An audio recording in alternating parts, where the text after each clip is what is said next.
মতিঝিলের এই রাস্তাটিতে প্রতিদিন কয়েকশো গাড়ি চলাচল করে। ছোটখাটো দুর্ঘটনায় ভেঙে যায় লাইট বা সাইড মিরর।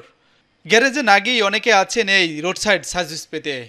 আমরা এখানে মূলত আপনার গাড়ির হেডলাইট, ব্যাকলাইট, প্লাস্টিকের বাম্পার, গ্রিল এসব আপনার ভেঙে চুরে গেলে এগুলো মেরামত করা হয়। কারণ 2 ঘন্টা সময় লাগতে পারে, টোটালে এরকম সময় লাগে। এই লাইটটা যদি আপনি নতুন কিনতে যান, নতুন কিনতে গেলে এক্ষেত্রে আপনার এই লাইটটার দাম আছে মোটামুটি 10 থেকে 12,000 টাকা। তো আমাদের কাছে আসলে আমরা রিপেয়ারিং করে দিলে আপনার 1-1.5 হাজার টাকার মধ্যে হয়ে যেতেছে। তো আপনি এই জায়গায় কতগুলো টাকা সেভ হইতেছে ওই হিসাব করলে আপনার রিপেয়ারিং করা হয় আর কি। কাজ করতে সমস্যা হয় না, কিন্তু আপনার অভিযান হইলে দেখা গেছে যে আপনার এখানে দোকান সরাইতে হয়। আছে এখন আমাদের মতো এরকম দোকান আরও 8-10টা দোকান আছে, সবারই মোটামুটি অভিযান হলে সরাইতে হয়, এছাড়া কোনো সমস্যা হয় না।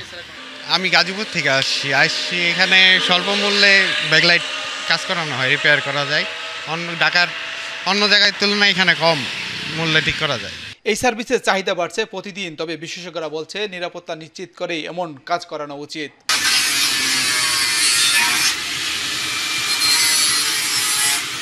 অনেক সময় কম দামি পার্টস ফিট করে এই দুর্ঘটনার আশঙ্কা থাকে, তাই কাজ শেষে চেক আপ করানো উচিত। আমি আমার স্বামীর কাছ থেকে শিখছি। আমি সকালে করে থুই আসি আর রাত্রে যাই করি, আর পাশাপাশি আমার বড় মেয়ে আছে, মেয়ে সহযোগিতা করে। কেমন লাগবে, একটু কষ্ট হয়ে যায়, তারপরেও কিছু করার নেই। কাজ হইলে 2,000 হয়, 3,000 হয়, আর কাজ না হইলে 500 টাকা ইনকাম করতে কষ্ট হয়ে যায়।